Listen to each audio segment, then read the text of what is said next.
네, 안녕하세요. 천안 성정중학교 2학년 친구들. 네, 오늘은 엄마 걱정이라는 시의 3차 시 시간입니다. 우리 지난 시간에 배운 것을 간단하게 복습해 볼게요. 우리 지난 시간에는 엄마 걱정이라는 시를 읽으면서 이제 본격적으로 화자의 정서와 태도 그리고 상황을 파악해 봤어요. 여기서 가장 핵심이 되는 것은 1연과 2연의 화자가 시간적으로 조금 달랐다는 거죠. 같은 사람이지만 1연의 화자는 엄마를 기다리는 어린 화자였고요. 2연은 유년 시절을 회상하는 어른 화자였다라는 것을 여러분들이 기억할 수 있어야 해요. 그래서 1연과 2연에서 화자의 나이가 다르기 때문에 상황도 다르고 정서도 이렇게 달랐습니다. 1연은요. 외롭고 두렵고 쓸쓸한 어린아이의 정서였다면 2연은 그 당시에 자기 자신의 어린 시절을 회상하면서 느끼는 슬픔과 안타까움의 정서를 우리가 파악할 수 있었습니다. 그래서 주제는 유년 시절을 떠올리면서 느끼는 슬픔을 주제로 하고 있었어요. 특징은 화자가 자신의 과거를 회상하고 비유를 썼다는 것이 특징이었는데 이 비유법이 좀 어려웠죠? 그래서 주황색으로 본 데에 표시한 데를 보면 첫 번째는 해를 살아있는 생물에 표현했다는 화류법, 두 번째는 나를 찬밥에 비유했다는 지규법, 세 번째는 발소리를 배춧잎에 비유했죠? 그래서 청각을 시각에다가 비유했어. 청각의 시각화 하는 공간감적 심상까지 우리가 알아볼 수 있었습니다. 그리고 네 번째는 유년의 윗목, 내 유년은 윗목이다. 이렇게 해서 뭐뭐는 뭐뭐다라는 은유법까지 우리가 배울 수 있었습니다. 이러한 비유법은요, 여러분, 반드시 원관념이 무엇인지 보조관념이 무엇인지 그 둘 사이의 공통점은 무엇인지를 잘 알아두어야 합니다.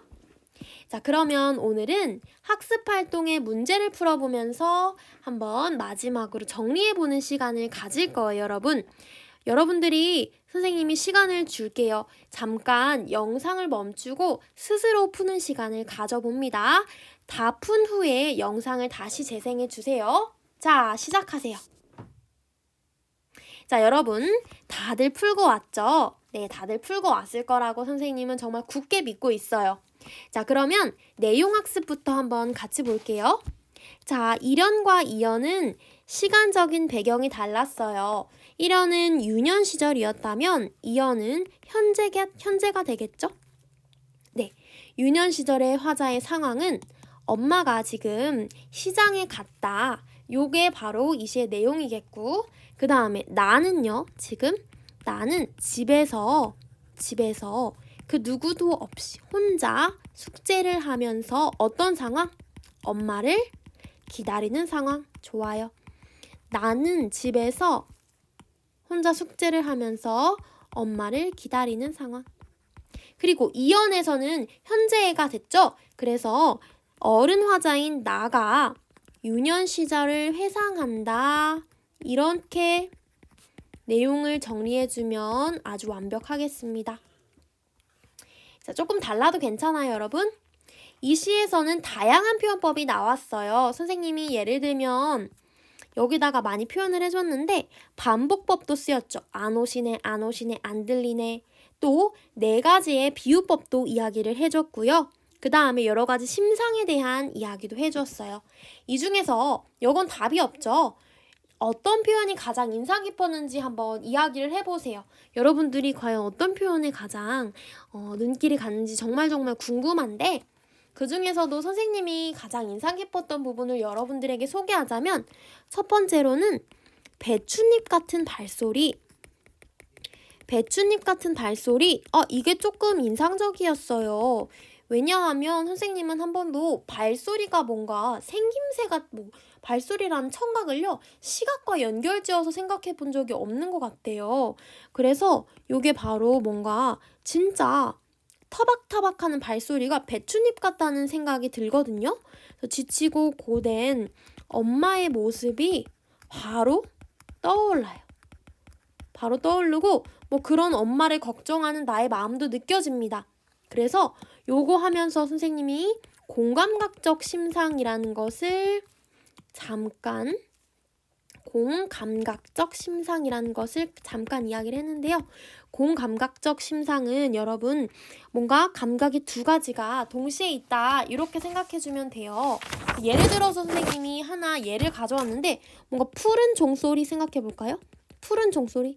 종소리는 종소리인데 푸르대요. 자 그러면 이거는 뭐를 뭐 한 거 할까요? 종소리는 지금 청각이에요. 푸르다는 것은 우리가 눈으로 보는 거죠. 그래서 이거는 청각의 시각화라고 볼 수가 있어요. 또 하나 예를 들면 하늘의 매끈거림. 하늘의 매끈거림. 자, 매끈매끈하다는 것은 얘들아 무슨 감각이죠, 여러분? 시각, 청각, 후각, 촉각, 미각 중에서 매끈매끈한 건 우리가 만져봐야 알 수 있는 감각이기 때문에 촉각이에요. 하늘은요, 시각이죠. 그래서 촉각을 시각화했다. 우리가 하늘을 눈으로 보니까 촉각을 시각화했다. 이렇게 볼 수가 있을 것 같아요. 네, 이런 식으로 우리가 공감각적 심상을 그냥 가볍게 여러분들 머릿속으로 이해만 해주세요. 또 선생님은 찬밥처럼 방에 담겨. 이것도 되게 인상 깊었어요. 왜냐하면 뭔가 나의 처지를요 찬밥에다가 비유하는 게 굉장히 새로웠어요. 그래서 빈방에 이건 답은 없어요. 선생님 생각입니다. 덩그러니 있는 나의 모습이 굉장히 외롭고 서글펐을 것 같아요. 그래서 이게 되게 인상 깊었고 정말 찬밥이라는 것이 외롭고 쓸쓸한 그 어린 화자를 너무너무 잘 표현한 그러한 직유법이 아니었나 생각이 듭니다. 세 번째로는요. 선생님은요. 금간창틈으로 고요히 빗소리. 이게 조금 인상 깊었는데요. 선생님이 지난 시간에 금간창틈 하면서 이걸 봤을 때 굉장히 어려운 과정 형편? 왜냐하면 이것을 다 뭔가 수리하기가 어렵다는 거잖아요.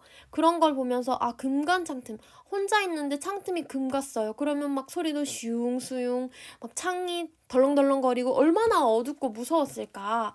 그리고 고요히 빗소리가 나면 여러분 뭔가 더 마음이 울적해지고 더 외로움이 한층 고조되는 그런 느낌을 받은 경험이 있을 거예요.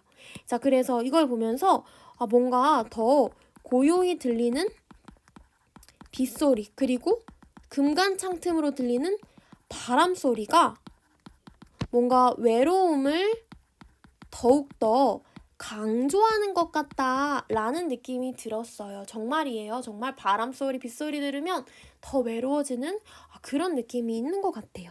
그래서 선생님은 이런 점이 인상 깊었어요. 여러분들은 어땠나요? 다 비슷하게 생각했을 것 같아요. 자, 그러면 19페이지 한번 볼게요. 이번에는 화자의 주목을 해서 이 시를 감상해 보는 거예요, 여러분. 이 시의 화자는 누구인가요? 자, 화자는 다른 말로 시적 화자라고 하죠. 시에서 말하느니 같은 말이에요. 그래서 이 시의 화자는 바로 나예요. 그치만 1연에서는 어린 화자, 그리고 2연에서는 어른 화자라고 볼 수가 있겠네요. 자, 다음 시구를 통해 알 수 있는 화자의 정서를 말해보세요. 아무리 천천히 숙제를 해도 지금 숙제를 하는 상황. 어둡고 무서워요. 부정적인 감정. 또 빈방에 혼자 엎드려 훌쩍거렸어요. 지금 부정적인 감정이 나오죠. 그래서 우리가 저번에 선생님이 얘기했는데 이 화자는요. 엄마를 기다리면서 굉장히 외롭고 슬퍼요. 또 그뿐만 아니야. 금간창틈으로 바람도 불고 비도 오니까 굉장히 무서웠을 거예요. 어린 시절에는 혼자 있을 때 굉장히 무섭잖아요, 여러분. 지금은 안 그러겠지만 분명히 그랬던 경험이 여러분들도 있을 거예요. 외롭고 슬프고 무서웠을 거예요. 자, 그 다음에 3번. 다음을 참고해서 화자가 내 유년의 윗목이라고 표현한 까닭이 무엇인지 말해보자. 선생님이 이것을 비유법 중에서도 무슨 법이라고 이야기를 했죠? 내 유년은 윗목이다. 뭐 이런 식으로 볼 수 있으니까 뭐뭐는 뭐뭐다.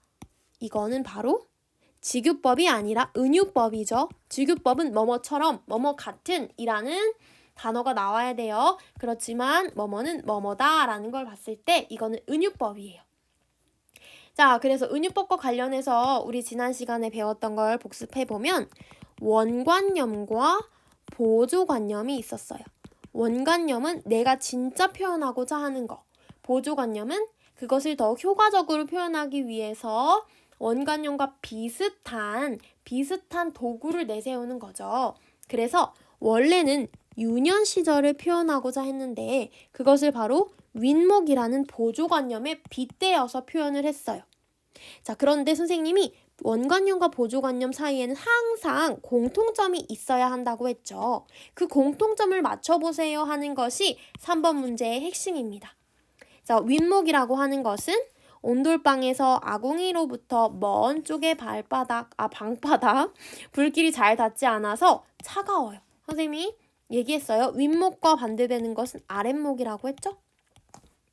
그래서 요거 답을 한번 정리해보면 여러분 윗목은요 서늘하고 그리고 차가워요. 그런데 화자의 유년 시절을 생각해보면 화자는 유년 시절 지금 엄마를 기다리며 엄마를 그것도 홀로 기다리며 무서움과 슬픔을 느꼈어요. 그쵸? 그렇기 때문에 화자의 유년 시절이 굉장히 이 화자에게는 차갑고 서늘해요. 그렇기 때문에 유년 시절이 차갑고 서늘함으로 윗목에 똑같이 서늘하고 차가운 윗목에 빗대어 표현한 것이다 라고 볼 수가 있을 거예요. 공통점은 바로 차갑고 그리고 서늘 그리고 심지어 시려요. 이런 느낌이 비슷해서 이렇게 비유를 한 것 같아요. 자, 이 활동을 바탕으로 이 시의 화자가 말하고자 하는 바 바로 주제겠죠. 이 시의 화자가 말하고자 하는 바 주제가 무엇인지 쓰세요. 우리 지난 시간에 갈래 개관을 정리하면서 선생님이 얘기는 해줬어요. 바로 유년 시절을 떠올리며 느끼는 슬픔. 유년 시절을 떠올리며 느끼는 슬픔. 요게 바로 이 시의 화자가 말하고자 하는 바겠죠. 네, 좋습니다. 그래서 한번 요 시를 정리를 하자면 여러분 여러 가지 표현 방법이 쓰였는데 비유법이 쓰였죠. 비유법. 그 중에서도 직유법. 뭐뭐 같은, 뭐뭐처럼 이렇게 원관념과 보조관념 사이를 뭐뭐 같은, 뭐뭐처럼 이라는 단어를 통해 이어주는 것은 직유법. 은유법은 뭐뭐는 뭐뭐다. 내 유년의 윗목 이런 거. 그리고 화류법. 살아있지 않은 대상을 살아있는 것에 비유하는 것. 예를 들어 해를요. 살아있지 않은 해를요. 살아있는 어떤 식물과 같이 비유를 했어요. 그래서 해가 시든지 오래라고 해서 비유법, 화류법을 사용했다는 것을 선생님이 짚어줬고요. 또 비유법 말고 심상이 여러 번 나왔어요. 예를 들어서 고요히 빗소리, 여기서 청각이 나왔고요. 그 다음에 배춧잎 같은 발소리를 지금 배춧잎에다가 비유를 해서 청각의 시각화라는 공감각적인 심상까지 나왔습니다. 자, 이렇게 해서 여러분들 엄마 걱정 시를 조금 정리를 해봤고요. 20페이지 한번 보면 화자를 달리해서 엄마 걱정을 다시 써봅시다 라고 했어요. 여러분 요거는요 선생님이랑 같이 1단원이 끝나면 수행평가를 통해서 아마 평가를 하게 될 예정이에요. 일단 계획은 그렇습니다. 그래서 시의 화자를 조금 다르게 정리를 해보는 거예요. 지금의 화자는 나잖아요. 엄마를 기다리는 나, 그리고 어른이 됐을 때의 나인데 화자를 바꿔보는 거예요. 어떻게 바꾸냐면 엄마 걱정에 등장하는 다른 인물이나 사물로 화자를 정할 수 있어요. 이 엄마 걱정 속에 나오는 엄마를 화자로 해도 되고 열무, 비를 화자로 해도 돼요.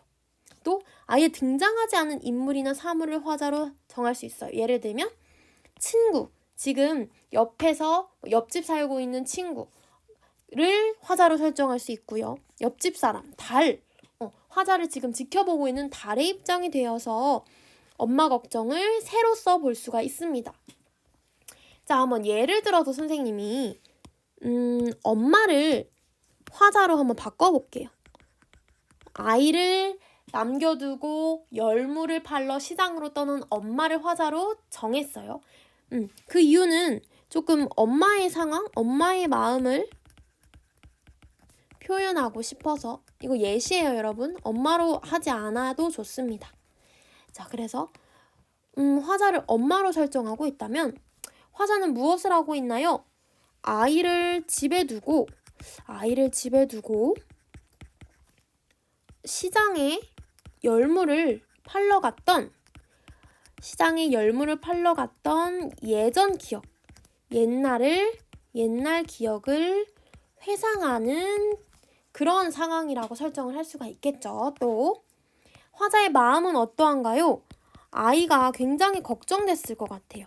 그쵸? 그 다음에 걱정은 되는데 이걸 팔지 않으면 우리 집이 계속해서 제대로 살지 못하기 때문에 빨리 돌아갈 수가 없어요. 빨리 돌아갈 수 없어서 굉장히 아이에게, 같이 있어주지 못한 아이에게 미안함이 느껴지지 않았을까 하는 생각이 들고요. 말하고자 하는 바는 뭔가 자식에 대한 사랑과 또 그 당시에 이렇게밖에 할 수 없었던 그런 안타까움, 또 아이에 대한 미안한 마음, 이런 것이 하나의 주제, 말하고자 하는 바가 될 수 있지 않을까라는 생각이 듭니다. 여러분들도 1단원이 끝나면 선생님처럼 이렇게 화자를 달리해서 선생님이랑 같이 21페이지에다가 시를 써볼 거예요. 선생님이 직접 엄마를 화자로 바꾼 시를 보여주려고 했는데 그러다 보면 여러분들이 이거는 피해서 써야 될 것 같은 어떤 부담감, 그리고 여러분들의 창의성을 해칠 수 있을 것 같아서 이거는 패스하겠습니다. 여러분들이 아주 자유롭게, 굳이 엄마가 아니더라도 좀 더 좀 창의적이고 참신하게 화자를 설정해서 시를 써줬으면 좋겠어요. 자, 그럼 22페이지 이재무의 딸기라는 시가 있는데요, 여러분. 22페이지 이재무의 딸기를 읽으면서 이 시가 어떤 내용인지 한번 생각을 해보세요.